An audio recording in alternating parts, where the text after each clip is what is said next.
अगला मुकालमा है हमारा accepting an invitation to a party, किसी तकरीब की दावत कबूल करना के मुतल्लिक। अब हम पहला सेक्शन पढ़ेंगे और फिर उसके बाद बाकी दो सेक्शंस पढ़ेंगे। Hey what's up. B nothing really. A I am making arrangement for a party on Friday. B I didn't realise that. A You didn't. B nobody has told me anything about your party. A did you want to go? B when does it start? A at 8 p.m. after namaz. B I'll be there. A I'd better see you there. B of course.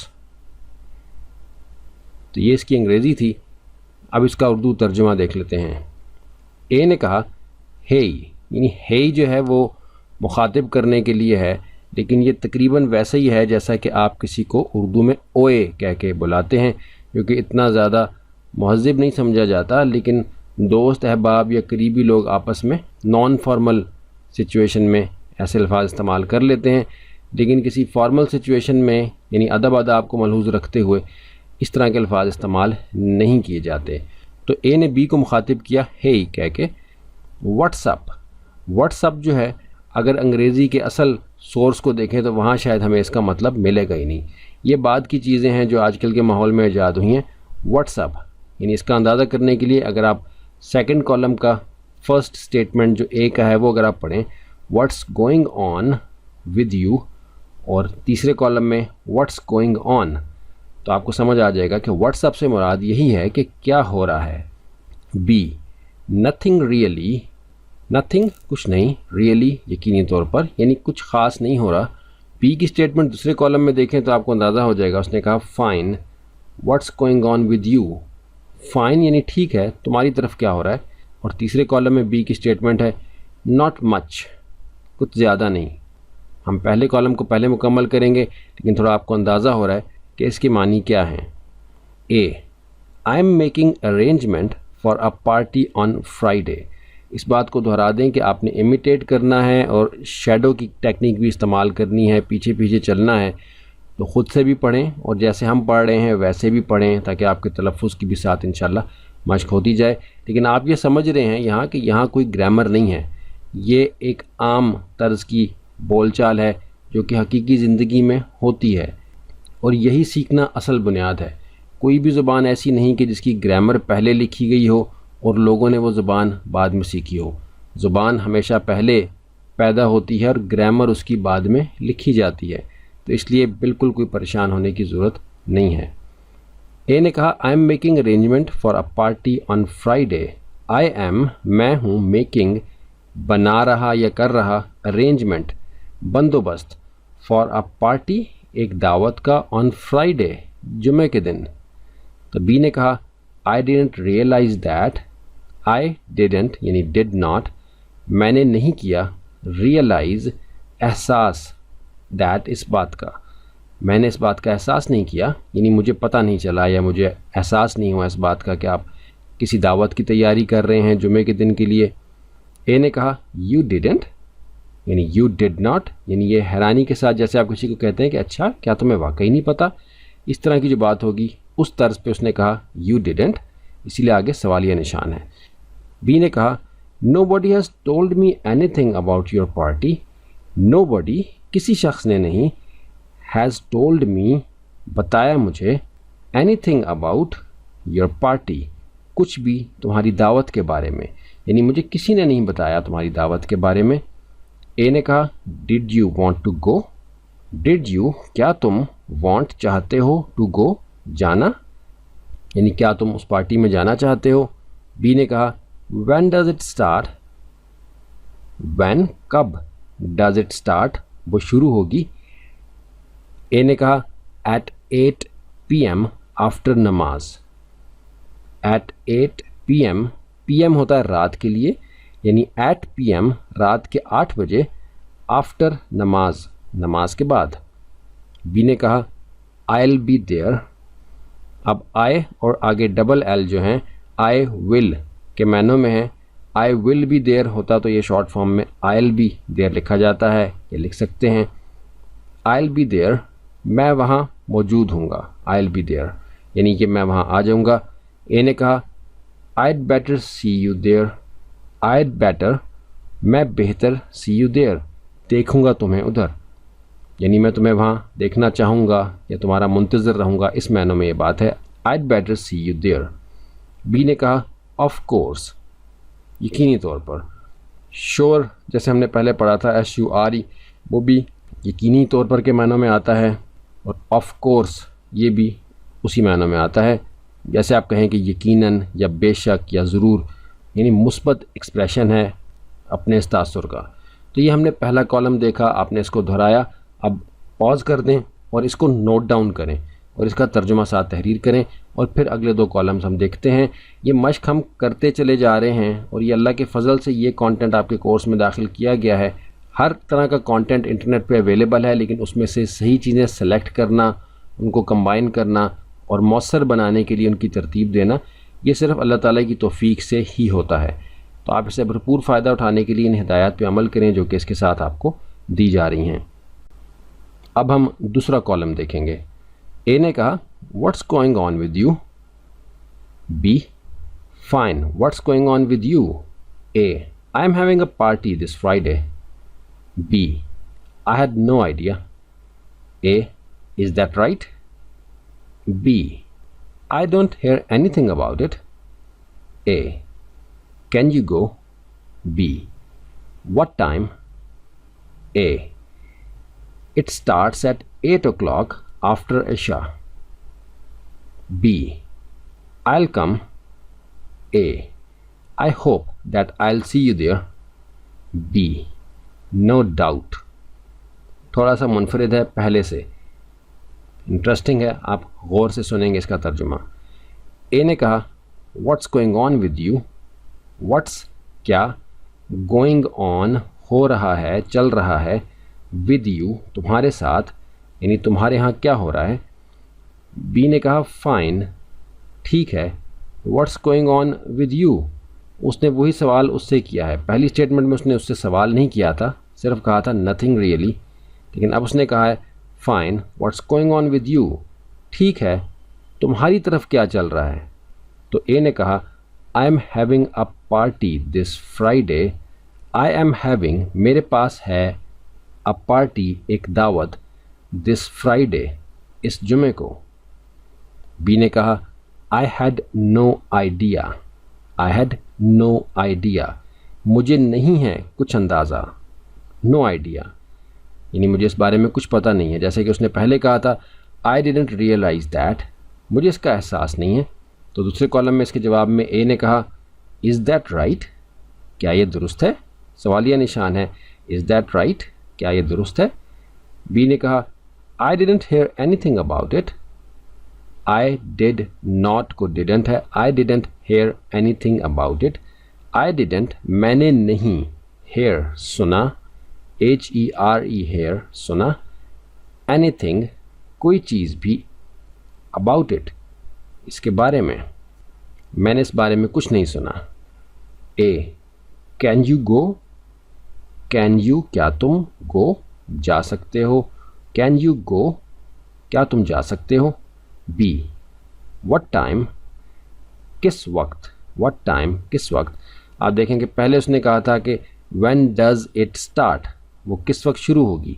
अब वो कह रहा है what time किस वक्त, बहुत ही छोटा लेकिन पूरा सवालिया जुमला है, सिर्फ दो अल्फाज पर मबनी।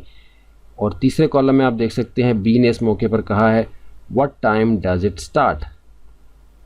पहले कॉलम में उसने कहा था व्हेन डज इट स्टार्ट, अब वो कह रहा है व्हाट टाइम, और आगे वो कहेगा what time does it start. तो ए ने कहा it starts at 8 o'clock after Isa.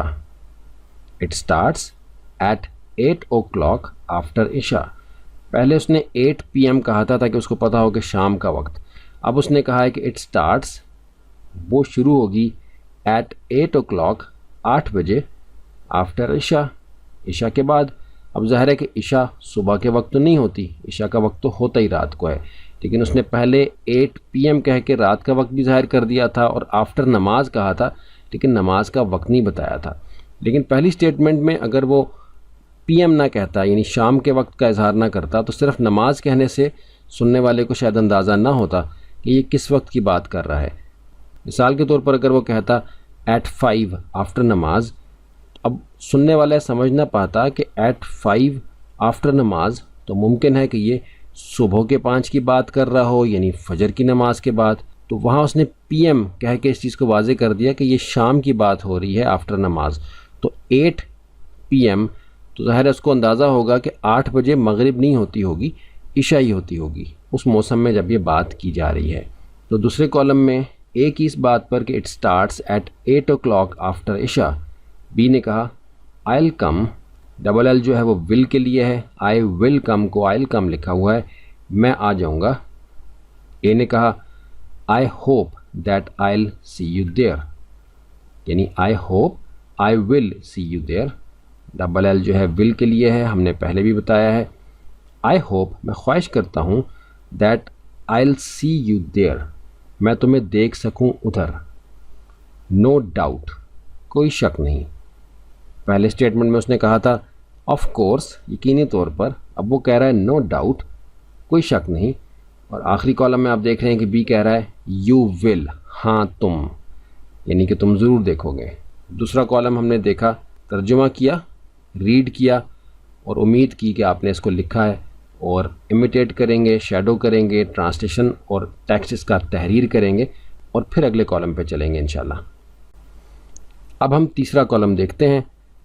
A what's going on, B not much, A this Friday I am planning a party, B oh really I didn't know that, A are you serious, B I haven't heard anything about it. A. Can you make it? B. What time does it start? A. The party starts at 8 right after namaz. B. Yeah, I think I'll go. A. Am I going to see you there? B. You will. वही बात जो पहले दो columns में हुई है, कुछ थोड़े से मुख्तलिफ अंदाज में यहाँ कही जा रही है। अब इसका उर्दू तर्जुमा देख लेते हैं। A what's going on, what's क्या, गोइंग ऑन हो रहा है या चल रहा है। बी नॉट मच कुछ ज़्यादा नहीं। ए दिस फ्राइडे इस जुमे को, आई एम के लिए शॉर्ट फॉर्म में आई और apostrophe M, I am planning a party मैं मंसूबा बना रहा हूँ एक दावत का। बी ओह रियली, ओह हैरानी के लिए होता है कि ओह अच्छा, जैसे हम कहते हैं उर्दू में ओह रियली क्या वाकई। I didn't know that, I didn't यानी did not, I didn't know that मुझे इस बारे में कुछ नहीं पता। I didn't know that, know यानी जानना, मैं इस बारे में कुछ नहीं जानता। ए आर यू सीरियस क्या तुम संजीदा हो, यानी मफहूम यह है कि वो उससे कह रहा है कि क्या वाकई तुम कुछ नहीं जानते इस बारे में। आर यू सीरियस क्या तुम संजीदा हो, सीरियस संजीदा के मायनों में होता है। B I haven't heard anything about it, I haven't यानी have not, I haven't heard anything about it, I have not heard मैंने कुछ नहीं सुना, एनीथिंग कोई चीज़, अबाउट इट इसके बारे में। ए कैन यू मेक इट, अब इस जुमले को आप देखिए कि कैन यू मेक इट, अगर इसका तर्जुमा करें और आप परेशान हों कि ये तो ग्रामर के असूल के मुताबिक नहीं है और इधर तो वोकैबुलरी भी ठीक नहीं है, लेकिन जैसा कि आपको पहले बताया था, कहना है इस तरह कि अगला समझ ले और सुनना है इस तरह कि आप समझ लें। इस बुनियाद पे ज़बान सीखनी शुरू करनी है, ना कि ग्रामर के कवायद के ऊपर या बहुत ज़्यादा वोकैबुलरी के ऊपर। कैन यू क्या तुम, मेक इट, मेक होता है बनाने को, क्या तुम बना लोगे इसको। अब इस मायनों में आप देखें तो ये गलत है, लेकिन समझने के मायनों में वही है जो कि पहले ये ने कहा था कैन यू गो क्या तुम जाओगे, और उससे पहले कहा था did you want to go, क्या तुम जाना चाहते हो। तो इधर भी इसका मफहूम ये है कि क्या तुम बना पाओगे, यानी कि क्या तुम उस पार्टी में शामिल हो सकोगे। तो बी ने कहा what time does it start, what time किस वक्त, डज़ इट स्टार्ट शुरू होगी वो। तो ए ने कहा द पार्टी स्टार्ट्स, दावत शुरू होगी एट 8, 8 बजे, राइट आफ्टर नमाज, नमाज के फ़ौरन बाद। अब यहाँ उसने इशा नहीं कहा कि उसको पता चल जाए रात का वक्त है, ना ही उसने पीएम कहा है कि पता चल जाए कि ये 8 PM यानी शाम के 8 बजे की, रात के 8 बजे की बात हो रही है। यहाँ उसने सिर्फ ये कहा है कि the party starts at 8 right after नमाज, दावत शुरू होगी 8 बजे नमाज के फ़ौरन बाद। बी ने कहा या आई थिंक आइल गो, या यानी यस को थोड़ा कैजुअल मोड में या कहते हैं, लेकिन हम यस ही कहें तो ठीक है, लेकिन अगर या कह भी लें तब भी अगला बंदा समझ जाएगा। या आई थिंक आइल गो, आइल यानी I will, yes I think I will go. Normal जुमला इस तरह से होना था, लेकिन यहाँ लिखा हुआ है या आई थिंक आइल गो, हाँ मेरा ख्याल है, आई विल गो मैं जाऊँगा। ए एम आई, क्या मैं, going to see you there, देख सकूँगा तुम्हें उधर, यानी उसने उससे सवाल किया है। पहली दोनों स्टेटमेंट्स में उसने सवाल नहीं किया। पहली स्टेटमेंट में ए ने कहा था, सेकंड लास्ट लाइन पे आप देखिए, आइड बेटर सी यू देयर, यानी बेहतर होगा कि मैं तुम्हें उधर देख सकूं। तो उसके जवाब में बी ने कहा था ऑफ कोर्स, यकीनी तौर पर। और सेकंड कॉलम में ए ने कहा था I hope that I will see you there, मैं उम्मीद करता हूं कि मैं तुम्हें वहां देख सकूंगा। बी ने कहा था नो डाउट। और यहाँ ए कह रहा है am I going to see you there, क्या मैं तुम्हें वहाँ देख सकूंगा। तो बी ने कहा यू विल, हाँ तुम। पहला जवाब ये था बी का ऑफ कोर्स, दूसरा जवाब था नो डाउट, तीसरा जवाब है यू विल।